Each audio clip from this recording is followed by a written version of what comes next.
Hello chess friends and welcome to Jozarov chess channel and welcome to a spectacular match from the Speed Chess Championship in 2024 that you can follow now on chess.com.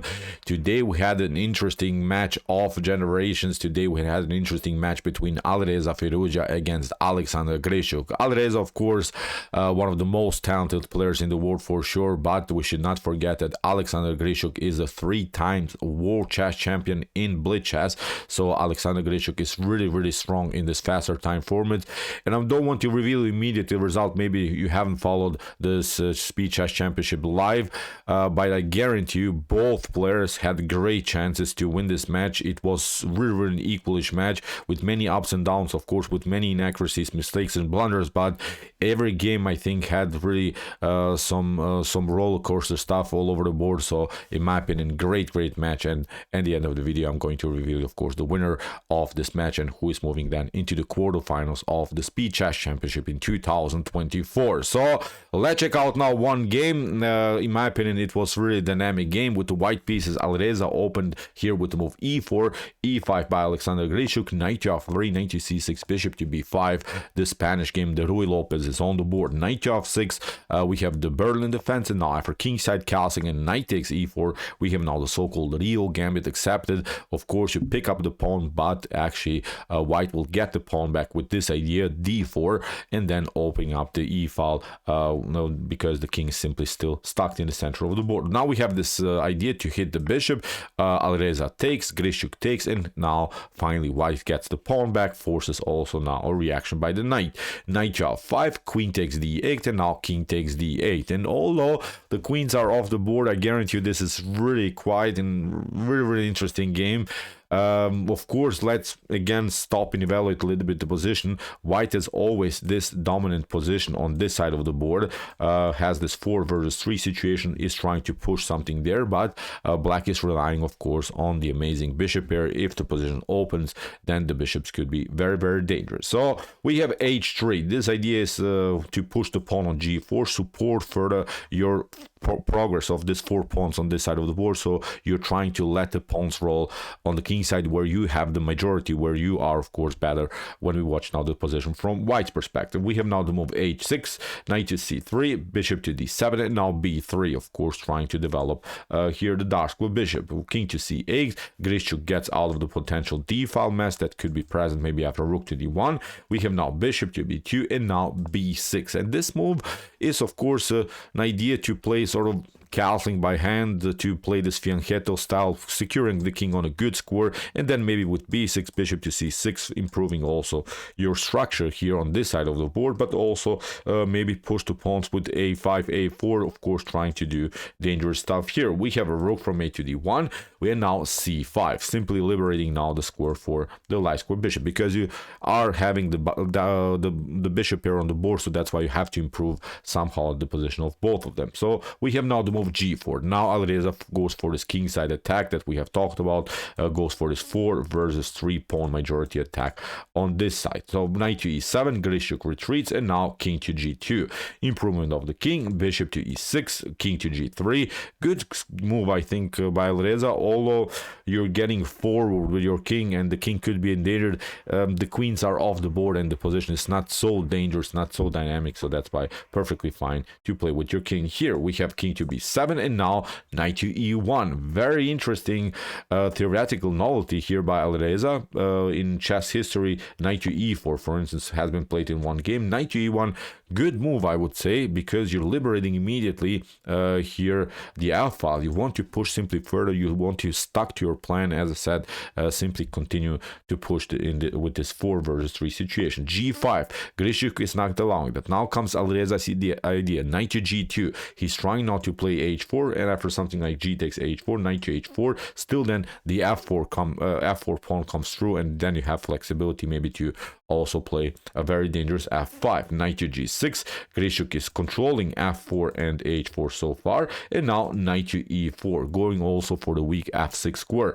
although probably maybe knight to e2 is here slightly better to control also for the f4 square, but Alireza is a player that always likes to go forward, so that's why he's sensing that there could be some problems here around the square. We have now the move a5, and again the position is pretty equal. No one made important mistakes or inaccuracies so far in the game, but Grischuk has to now also do something here, because if the position gets too static, then the bishops don't mean so much, so that's why he's trying, of course, to play a4, then maybe to occupy the second rank somehow and put more pressure against this pawn. So we have now h4 by Alireza. He continues with his plan: g takes h4, knight to h4, knight takes h4, king takes h4, and now bishop to e7. But now Alireza plays an interesting knight to f6, and here Grischuk made, I think, his first tiny little inaccuracy in the game. He played now the move bishop to f6, which was really unnecessary. Okay, this knight is maybe unpleasant to handle there, but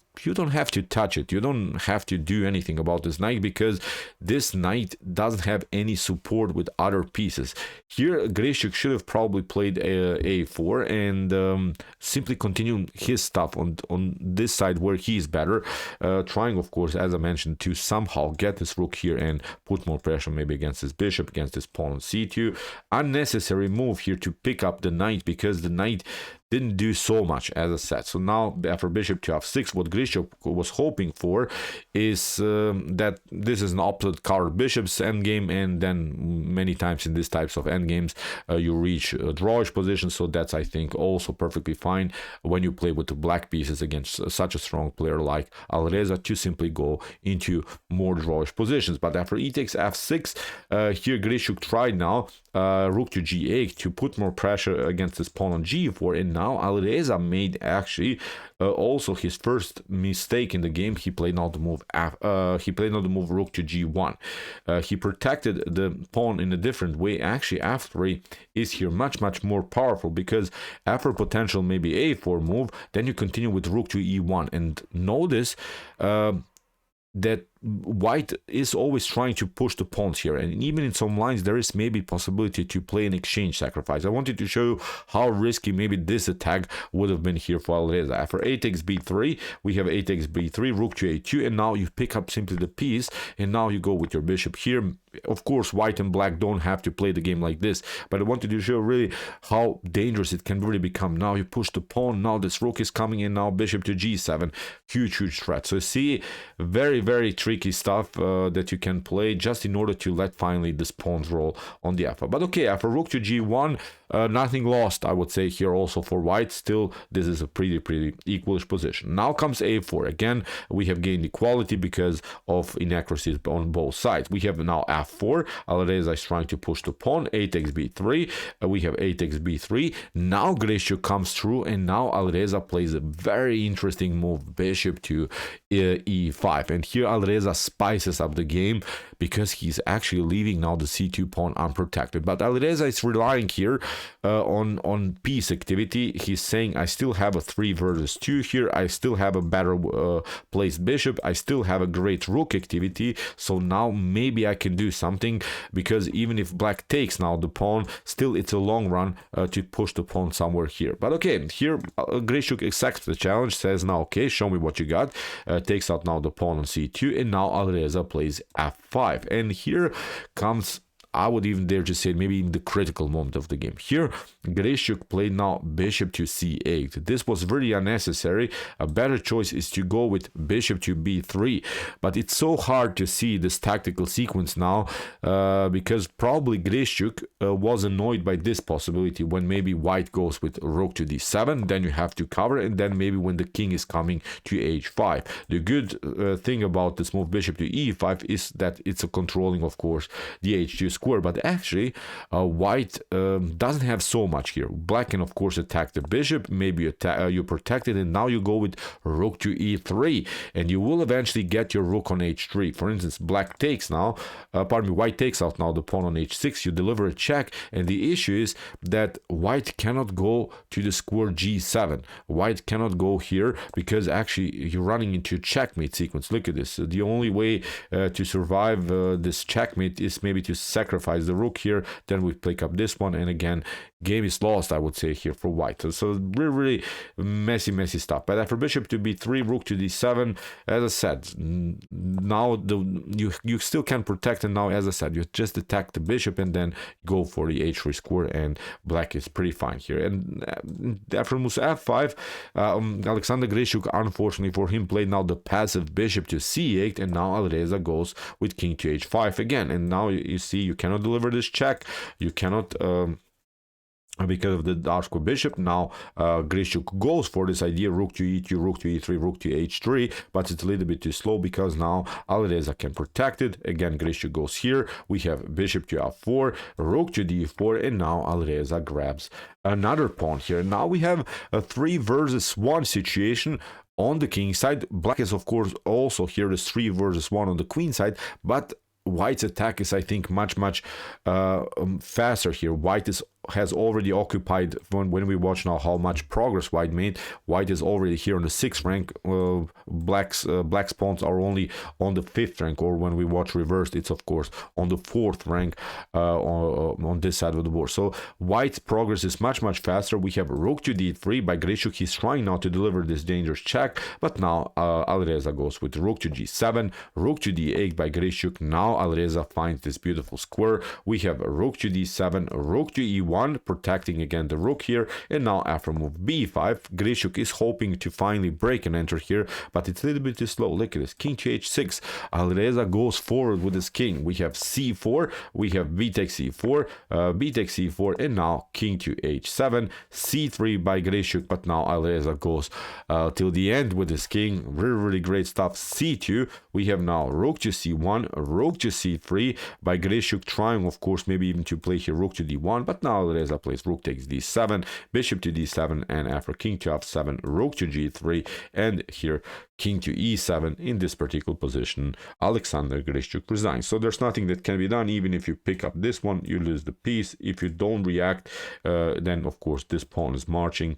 The light square bishop cannot cover anymore this f7 square, so obviously game over. So Alireza won this game. Alireza won also the match with a result of 13.5 points against 10.5 points for Alexander Grischuk, but it was very heavy. In many games, Grischuk showed really great tactics, showed also great opening theory. Alireza won this match in a deserved way. Of course, nothing to say about that, but it was really again cool to see the legendary Alexander Grischuk playing in such a beautiful tournament in the Speed Chess Championship in 2024. So Alireza is through, is now in the quarterfinal stage. Vasily So is also now playing as I'm recording this video his match too. We'll see what will happen, but in the quarterfinals, I think we'll see so many epic matches. Hikaru is already there, Magnus Carlsen is already there, so we'll have a beautiful Speed Chess Championship in 2024 for sure. So, okay, if you want to see some other games that we have analyzed from this event, here are some links of some games, and if you like this content, hit the subscribe button. See you soon with some more videos, and what do we say in the end? Chess is the best, of course.